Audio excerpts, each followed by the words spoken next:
Dans la suite de notre lecture dans l'Évangile selon Marc, nous sommes arrivés au chapitre 6. Et le texte que nous allons lire aujourd'hui est à partir du verset 14 jusqu'au verset 29.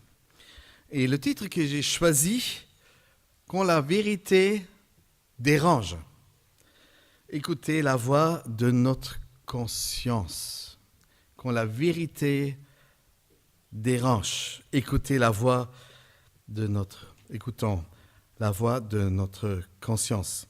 Il y a 3 tableaux pour lire le texte.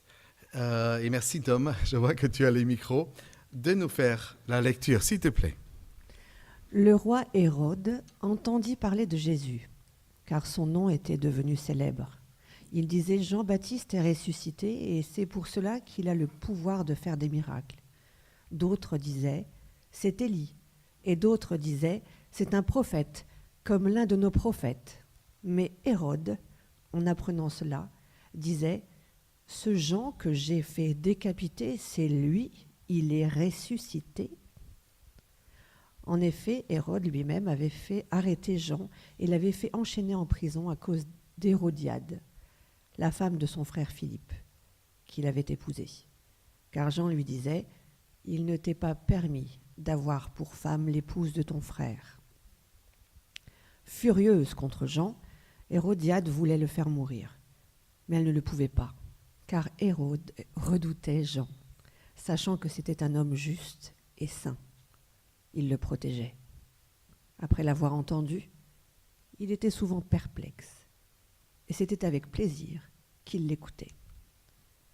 Cependant, un jour propice arriva lorsque Hérode, pour son anniversaire, donna un festin assez grand aux chefs militaires et aux personnalités de la Galilée. La fille d'Hérodiade entra dans la salle. Elle dansa et plut à Hérode et à ses invités.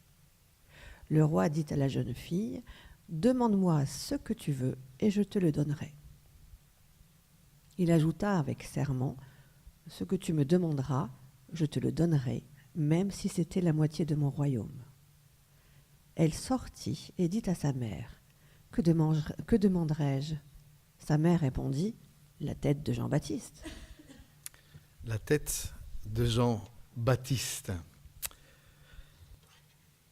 Quand la vérité dérange, écoutez la voix de votre conscience.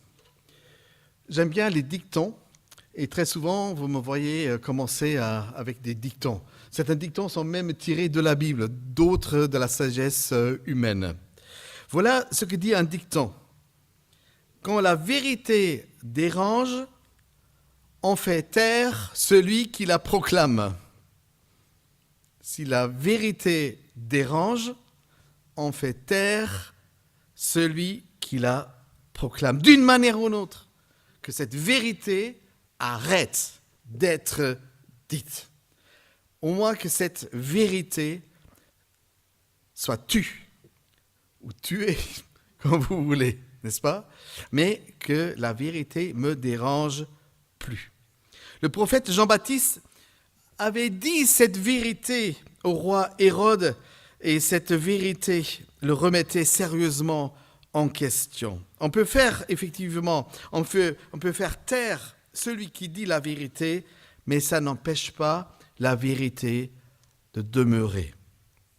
En lisant ce récit, on peut être choqué par cette froide cruauté de la fille de Hérode et de sa nouvelle maman. À mes yeux, le crime de Hérode entre en bonne logique dans les règles d'un jeu qu'on peut appeler le jeu de l'ambiguïté. En effet, l'ambiguïté ne peut pas résister sans provoquer une forte réaction par rapport à ce qui est juste. Très souvent, elle se manifeste d'une manière violente. Pourquoi ? Parce qu'il y a brusquement irruption de la lumière là où nous avons permis que les ténèbres et les demi-ténèbres, le gris foncé, s'ajoutent à la lumière de nos consciences. Qu'est-ce qui s'est passé? Et qui sont les personnalités de cette tragédie qui peut faire froid dans le dos? Je crois si c'était mis en film ciné, il était libre à partir de l'âge de 16 ans.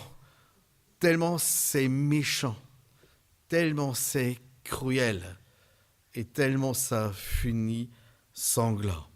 Voilà, nous voyons le roi Hérode et sa toute nouvelle épouse Hérodiade, ex-épouse de Hérode Philippe, qui est son frère. Il est otage, comme c'était souvent coutume par les envahisseurs, cette fois-ci les Romains, de prendre une forte et grande personnalité et l'inviter chez eux à Rome. Ce n'était rien d'autre qu'un otage pour faire éventuellement pression sur la Judée. Et c'est finalement en profitant de l'absence de son frère que le roi Hérode cède à une passion coupable avec Hérodiade. Il renvoie même sa première épouse, qui est une fille d'un roi arabe, et ensuite est libre selon lui, d'épouser Hérodiade du vivant de son mari qui est absent, otage à Rome. J'imagine la presse de scandale d'à l'époque. Non, c'était pas très bien vu. Et voici l'autre personnage dans ce drame, c'est le prophète Jean-Baptiste, le dernier prophète de l'Ancienne Alliance, qui annonçait au peuple de Dieu: changez radicalement votre vie, car le règne de Dieu est proche, s'approche. Changez radicalement votre vie. Comment ça a résonné d'après vous dans les oreilles de Hérode? Changez radicalement votre vie. Le prophète avait publiquement dénoncé cette liaison illicite. Et vous pouvez vous imaginer que Hérodiade n'a pas très bien pris, mais très très mal pris. Elle cherchait à partir de ce moment-là que la vérité était dite, de la faire taire, de la faire tuer. Pour faire taire à jamais la voix de la vérité qui me dérange. On peut faire taire celui qui dit la vérité, certes, mais ça n'empêche pas la vérité de demeurer vérité. Jean-Baptiste, homme et prophète, il est indépendant des hommes. Il ne fait pas dans le politiquement correct ce qu'on dit à une personnalité ou ce qu'on ne dit pas dans certaines circonstances. Sa vérité à lui vient directement de la présence de Dieu. Ce que le Saint-Esprit lui faisait dire, il le disait, parce que c'était la parole à dire à une liaison qui ne devrait pas être. Il a dénoncé le péché du roi et il a osé de nommer, attendez, je suis un peu, voilà. Et il a osé de nommer un chat un chat. Une fois mis en prison, nous pouvons être étonnés de la réaction du roi Hérode. Parce qu'il cherchait la relation et être en présence avec son prisonnier. Il est dit qu'il le craignait. Dans le mot, il y a à la fois la crainte, qui est un peu proche de la peur, mais craindre voudrait dire, craindre quelqu'un, c'est aussi le respecter pour la personne qu'il est, la position qui est la sienne. Et dans ce cas, c'était le prophète de Dieu. Au fond de sa conscience, au fond de son cœur, Hérode avait conscience qu'il a mal agi. Mais il a voulu mal agir. Il voulait mal agir. Et il se voit en face d'un homme qui est profondément juste et saint. Vous voyez la comparaison? La culpabilité? Notre conscience n'est pas dupe. Votre conscience n'est pas dupe. Elle va vous dire ce qui est juste. Elle va vous dire ce qui serait sain. Et puis, votre conscience doit discuter avec l'argumentation qui est le vôtre. Pourquoi vous voulez rester dans le mauvais? Pourquoi vous voulez rester sur le mauvais chemin? Pourquoi vous êtes toujours convaincu que c'était le bon choix, même si vous savez qu'il était mauvais? Ça s'appelle une lutte intérieure. Vous connaissez de telles luttes intérieures? On connaît ce qui est bien et on sait très bien ce qui est mal. Donc je vous confirme, vous êtes des gens normaux. Chaque être humain lutte avec qui sait de ce qu'il sait. Non, il lutte avec ce qu'il sait bon par rapport à sa vie qui peut être et ses actes qui pouvaient être mauvaises. Comme nous aussi, parfois, ou souvent, nous connaissons très bien la voie du bien et la voie du mal. Cette voie du bien qui cherche encore à nous parler, si toutefois c'est possible. Et où entendons-nous cette voix? En général, pas par nos oreilles. Cette voix se fait entendre où dans votre vie? Mais dans votre cœur et dans votre conscience. Cependant, comme l'a fait le roi Hérode, nous aussi, nous changeons la définition de ce qui est bien et ce qui est mal. Ce n'est pas une liberté qu'on se prend. C'est parce qu'on ne sait pas faire autrement. Nous savons ce qui est bon, mais nous voulons rester de ce qui est mauvais. Donc, je vais changer la définition. Je vais dire ce qui est mauvais, que ça soit bon. Et on va changer ce qui est bon pour le faire un peu moins bon, pour que ça pèse autrement dans la balance entre le bien et le mal. Donc c'est à la demande de sa nouvelle épouse Hérodiade que Hérode fait arrêter le prophète et le fait jeter en prison. Curieusement, il le protège contre les cruelles intentions de sa nouvelle épouse qui cherchait qu'une occasion à faire taire le prophète et ainsi faire taire et tuer la vérité. Le mieux, c'est tuer le prophète et faire taire avec lui la vérité. Nous lisons que Hérode aimait entendre Jean-Baptiste derrière les barreaux. Et ce que lui disait Jean-Baptiste, le texte dit, le laissait chaque fois fort perplexe. Le texte dit, il écoute avec plaisir Jean-Baptiste. Hérode, par l'amour de Dieu, change radicalement ta vie et change ton comportement coupable, car le règne de Dieu est proche. On appelait le roi Hérode le vieux renard. On dit que les renards, ils sont malins, comme nous, quand il s'agit de faire taire notre conscience, n'est-ce pas? On trouve des trucs pour éteindre la voix, faire taire cette voix de notre conscience. Il cherchait d'une manière maligne à concilier des choses qui, par nature, ne sont incompatibles. Il voulait posséder sa nouvelle femme Hérodiade, qui ne lui appartenait pas, parce que son mari était toujours vivant. Donc ce n'était pas sa femme légitime, mais pourtant il voulait la garder. Et de l'autre côté, il voulait profiter de la voix divine. Pour cela, il s'est rendu régulièrement en prison pour écouter le prophète. Combien de fois je me découvre exactement dans cette même contradiction? Et je sais que ça ne peut pas tenir. Je veux continuer à vivre ce que j'ai décidé de vivre. Et à l'autre côté, je voudrais aussi continuer à entendre la voix du Seigneur. Mais j'ai largement penché mon oreille pour écouter la voix du malin, la voix du mal. Aimer la voix de Dieu tout en aimant la voix du péché.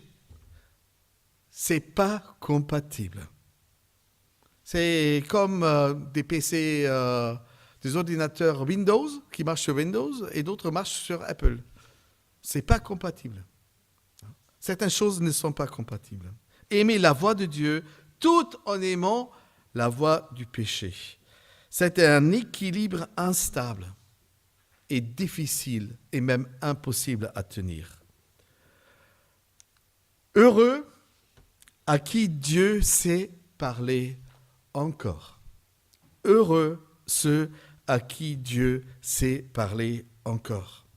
C'est dans le livre de Job, dans l'Ancien Testament, que nous lisons, car Dieu parle une fois, deux fois, pour préserver l'âme de celui qui est sur le faux chemin. Voilà tout ce que Dieu fait 2 fois, 3 fois avec l'homme pour ramener son âme de la fosse, pour l'éclairer de la lumière des vivants. Dieu parle, dit le texte, à chaque être humain, qu'importe sa religion, qu'importe sa culture, qu'importe son état personnel. Dieu s'adresse à tout le monde. Il cherche à gagner le cœur des hommes et des femmes, des adolescents, des enfants. Dieu ne lâche pas la personne qu'il voit sur le mauvais chemin. Il va essayer à trouver la faille où sa voix puisse passer pour atteindre le cœur et l'âme des hommes. Dieu fait cela 2 fois, 3 fois. C'est grâce au prophète que Hérode a pris conscience qu'il manquait à la justice et à la sainteté de Dieu. Même en prison, Hérode était attiré par cette justice et cette sainteté de Jean-Baptiste. Comme plus tard, l'apôtre Paul dira en Romains chapitre 2, verset 15, « La loi de Dieu, ce que Dieu a implanté dans nos cœurs, c'est tellement bien inscrit dedans que chaque être humain est un être moral. Nous avons tous une moralité. Nous savons tous ce qui est bien et ce qui est mal. Et la Bible dit, Dieu a écrit cela dans le cœur, même gravé dans le cœur de chaque être humain. C'est la trace que Dieu a laissée dans sa création. C'est l'écriture du Créateur dans le cœur de sa création. On appelle cette écriture la voix de notre conscience. On appelle ça la voix de notre conscience qui cherche à être notre guide intérieur, qui cherche à être notre guide spirituel. Et chaque fois que Hérode était fort perplexe après ses entretiens, ça n'allait pas vraiment plus loin. Parce que être fort perplexe, être étonné en disant « Oui, finalement, tu as raison. Oui, finalement, ce serait bien que je change de vie. Finalement, tu as raison, je devrais le faire. » S'il n'y a pas de suite, les gens restent étonnés, perplexes. Et ça se limite à cela. Ils ne vont pas plus loin. Ils ne vont pas plus loin. Être perplexe de ce que Dieu nous dit dans nos consciences. C'est souvent la réaction que provoque cette parole de Dieu dans nos cœurs et dans nos âmes quand nous l'entendons pour la première fois ou si nous l'entendons de nouveau après un passage à vide, là où on a poursuivi notre propre chemin, où on était chef de nos propres actes. On peut être perplexe si on entend même de nouveau, après un temps de prise de distance, avec cette voix qui nous parle à l'intérieur. Et comme le montre le témoignage de l'apôtre Paul devant le gouverneur romain Félix sur le chemin vers Rome, où finalement il va être condamné en Actes chapitre 24, versets 24 et 25, Nous lisons, quelques jours plus tard, Félix revint accompagné de sa femme Drusille qui était juive et fit appeler Paul et lui demanda de leur parler de la foi en Jésus-Christ. Mais lorsque Paul en vint à expliquer comment vivre pour être juste aux yeux de Dieu, lorsqu'il parla de la maîtrise de soi et du jugement à venir, Félix, visiblement, a été mal à l'aise, dit le texte. Il était mal à l'aise, il dit, bon, cela suffit pour le moment, tu peux te retirer, quand j'aurai le temps, je te ferai revenir. Comme nous faisons avec la conscience. On dit oui, ça devait être, mais finalement, je ne suis pas disposé à changer maintenant. Je l'entends, je capte la vérité, je retiens la vérité, et finalement, j'ai dit stop. Écoute, je ne voudrais pas aller plus loin. C'était bon, c'était gentil de me l'avoir dit, mais peut-être une autre fois où je serai mieux disposé, quand les temps seront peut-être autres. Dieu, tu peux revenir dans ma vie et me dire de nouveau ce que tu as à dire. En tout cas, ce que j'ai fait dans ma vie. Ou un autre moment où l'apôtre Paul témoigne, cette fois-ci dans le roi Agrippa, dans le chapitre 26 du livre des Actes, à partir du verset 28. Alors, Agrippa dit à Paul, « Pour un peu, tu vas me persuader de devenir chrétien. » Tellement sa conscience a été touchée, tellement il était perplexe de ce qu'il entendait et la réaction que cela fait sur sa conscience. Notre conscience n'est pas dupe. Elle est hautement intelligente à capter ce qui est bon et ce que Dieu voudrait nous dire. Et finalement, il n'est pas allé plus loin. Non, arrête, sinon je change ma vie. Et certaines personnes ont peur de leur propre courage. Ils ne veulent pas passer au côté qui serait le bon pour faire les gestes nécessaires, pour quitter les ténèbres et pour passer dans la lumière de Dieu. Et quitter leur mauvais chemin pour finalement se remettre sur le chemin de la justice. Restez fort perplexes, les amis, c'est qu'un début. C'est qu'un début sur le chemin de retour vers Dieu, chemin sur lequel certains ne veulent pas aller plus loin. Ça suffit. Merci, j'ai compris. Merci, gentil de votre part, mais c'est pas pour moi. J'en veux pas. Ça serait la meilleure traduction. J'en veux pas. Je voudrais rester tel que je suis. Stop, n'arrêtez plus. Arrêtez. Mais à chaque fois que Hérode reportait cette décision de dire, bon, plus tard, je ferai peut-être. Finalement, on devrait plutôt lire, je reporte à plus tard et je ferai à jamais. Je ferai jamais. Et ainsi, le roi Hérode, malgré que Dieu lui accorde la chance d'avoir son porte-parole dans sa prison, avec la possibilité d'aller le voir aussi souvent qu'il veut, le roi Hérode manque de saisir la chance du moment, la chance de sa vie. Il manque il rate le moment de son salut parce qu'il ne veut pas reconnaître. Il ne veut pas entendre la voix du bien. Il voudrait rester dans l'état qu'il a lui-même choisi. Nous ne voulons pas régler le problème de son péché, ne le fait que aggraver et empirer. Il se peut que certains parmi nous soient très très forts dans l'art à remettre à plus tard. Parce que c'est un art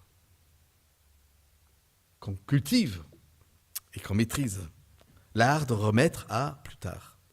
Cette manie de remettre toujours les choses vraiment importantes dans notre vie à demain, à la fin de la semaine, au mois prochain, à la saison prochaine, et qu'est-ce que j'en sais encore? Remettre à plus tard va finalement empoisonner notre vie. Parce qu'on n'attaque pas là où ça fait mal.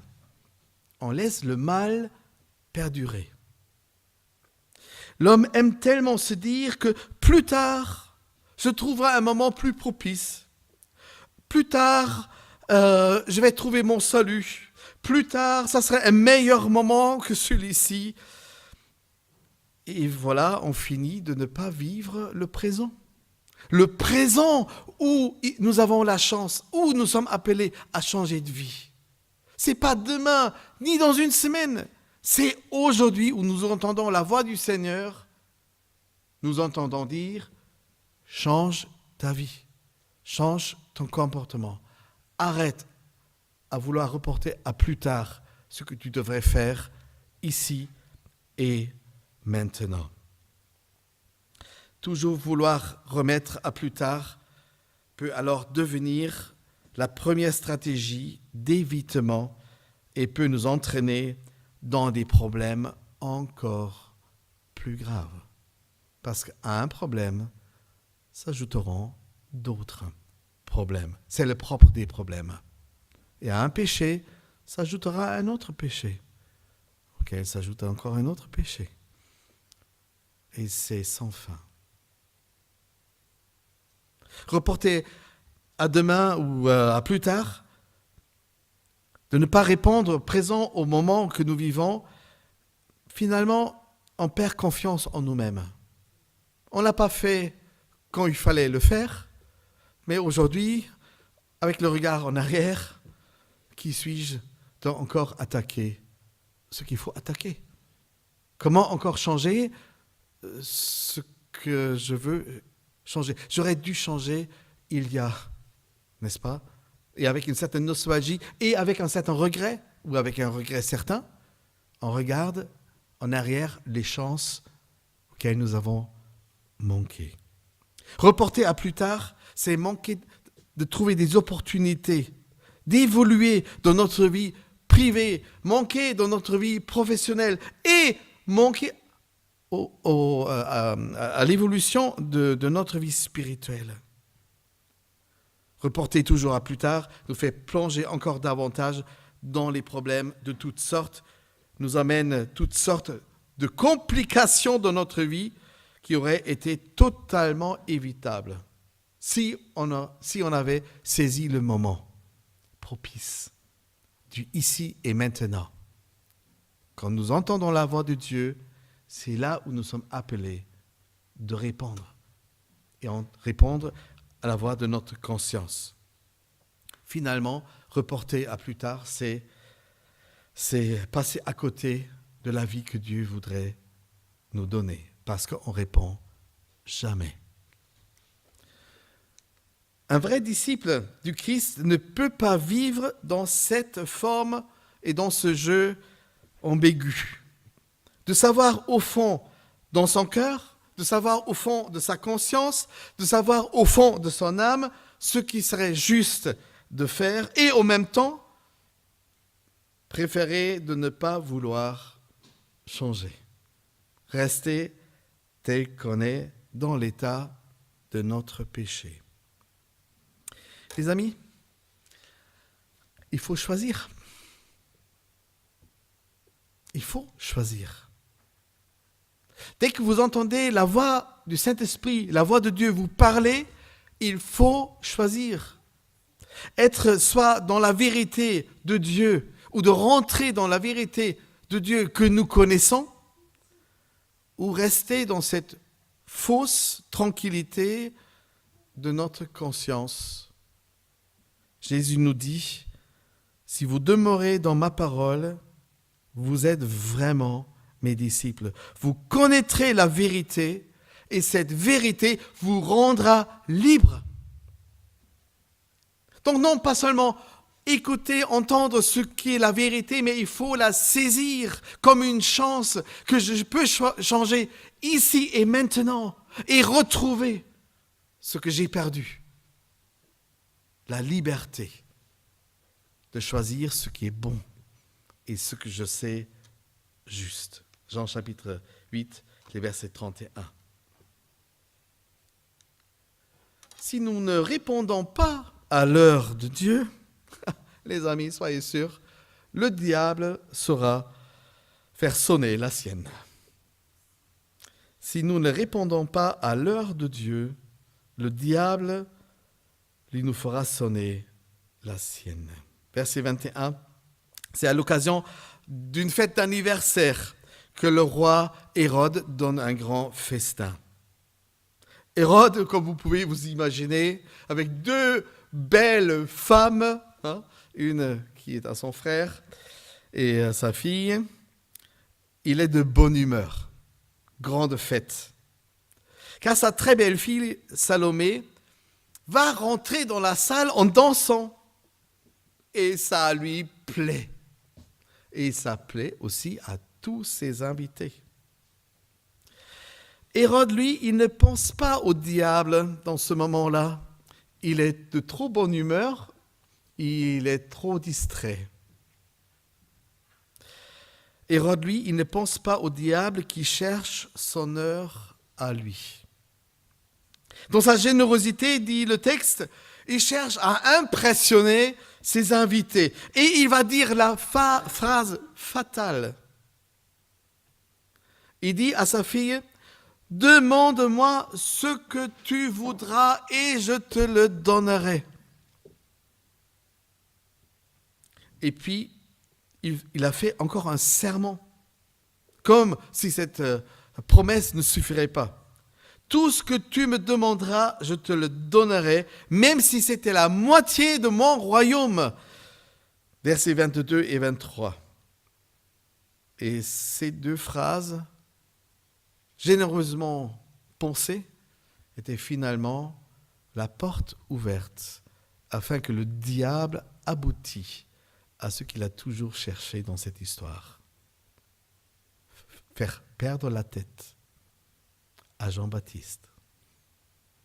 Ça, c'était l'occasion. Ce n'était pas la mis en prison. Non. Là, Hérode pouvait encore le protéger.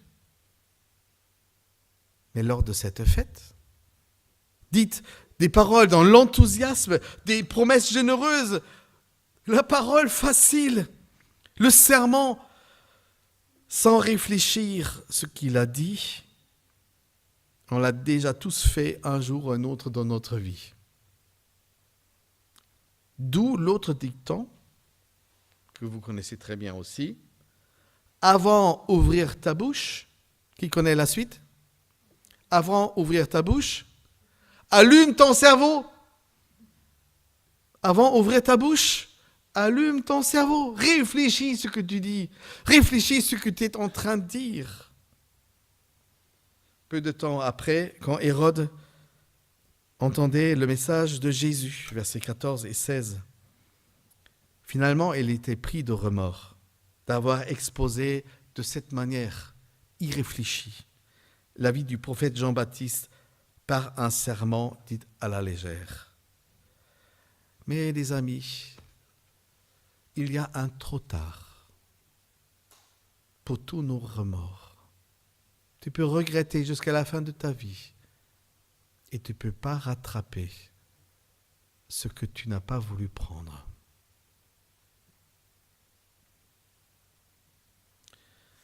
Ça s'appelle le cœur endurci. Nous lisons en Luc chapitre 23, versets 6 et 10. Pardon? Ok, merci. En Luc chapitre 23, les versets 6 à 10, nous lisons « Et Pilate, ayant entendu parler de la Galilée, demanda si Jésus était galiléen.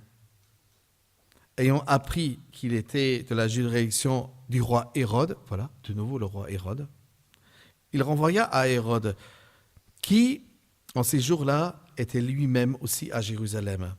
Et plus loin, et Hérode, voyant Jésus, il se réjouit très fort. Vous avez une idée pourquoi? Il pensait à Jean-Baptiste qui n'est plus. Qui va parler à ma conscience? Qui me rend encore perplexe? Qui me dit encore qu'il y a une petite flamme qui pourrait retrouver la justice dans ma vie et le bon chemin? Donc, il se réjouit fort de voir Jésus, car il avait longtemps désiré de le voir, parce qu'il avait entendu dire plusieurs choses de lui, et il espérait de voir quelques miracles opérés par Jésus. Et il s'interrogea longuement, comme jadis pour Jean-Baptiste, mais Jésus ne lui répondait rien. À toutes ces questions, à toutes ces remords, Jésus, sais-tu? Il n'y a pas répondu.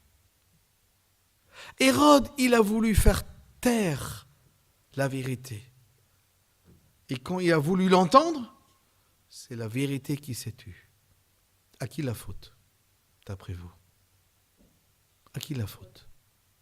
À un moment donné, notre cœur arrête d'être sensible. Qu'est-ce qu'il voulait de Jésus, ce roi Hérode? Voir des miracles. Jean-Baptiste ne lui a pas montré des miracles. Il lui a parlé directement dans sa conscience. Hérode, il ne cherchait pas ce qui pouvait l'atteindre dans son intérieur. Hérode ne cherchait plus à ce que son âme et sa conscience soient touchées. Il voulait être impressionné par ce que Jésus faisait. Vous voyez, l'accès vers l'intérieur, Hérode l'a bloqué. Il a demandé que des choses extérieures. Coupable de la mort de Jean-Baptiste, pour lequel Hérode avait pourtant beaucoup d'estime, dans la condamnation de Jésus, Hérode montre son plein mépris à ceux que Dieu lui envoie. Voici ce que la Bible appelle l'endurcissement de notre cœur, qui ne permettra plus l'acceptation de la grâce de Dieu. Nous acceptons plus que la grâce de Dieu puisse encore nous toucher.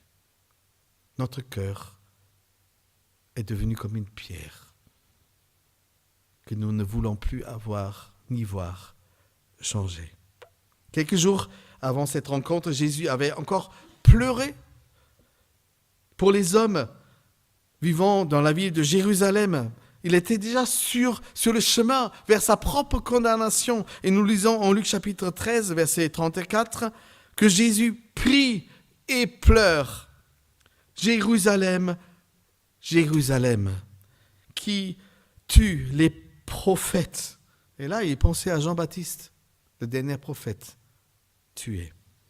Qui tue les prophètes et qui lapide ceux qui te sont envoyés. Combien de fois j'ai voulu te rassembler tes enfants comme une poule ressemble sa couvée sous ses ailes. Mais vous n'avez plus voulu. C'est une des phrases les plus difficiles à lire dans la Bible. Trop tard. Trop tard. Tu t'es manœuvré dans une situation où l'amour et la grâce de Dieu ne peuvent plus te toucher. Pourquoi? Parce que tu n'étais pas sensible au moment voulu. Tu as reporté à plus tard ce que tu savais, ce qu'il fallait changer dans ta vie. Et par la durée du temps, ton cœur est devenu dur. Vous ne l'avez pas voulu. Et c'est pourquoi il y a cette phrase que dit l'auteur de l'épître écrit aux Hébreux, chapitre 3, verset 7. Et avec cela, je voudrais terminer. C'est pourquoi prenez à cœur ce que vous dit le Saint-Esprit. Aujourd'hui même, que vous entendez la voix de Dieu encore vous parler. n'endurcissez pas votre cœur. Saisissez la chance pour pouvoir changer. La chance de vouloir changer. Si vous ne changez pas aujourd'hui, qui vous dira que vous pouvez retrouver beaucoup plus tard ce que vous n'avez pas voulu saisir au moment venu où Dieu vous a parlé. C'est pourquoi prenez à cœur ce que dit l'Esprit Saint aujourd'hui. Si vous entendez la voix de Dieu au fond de votre conscience, endurcissez pas votre cœur. Répondez présent, ici et maintenant. C'est le moment. Et dites-vous prêt. Et dites-vous prêt de vouloir non pas seulement écouter, mais de vouloir aussi vivre ce que cette voix dit à votre conscience, aujourd'hui même. Prions.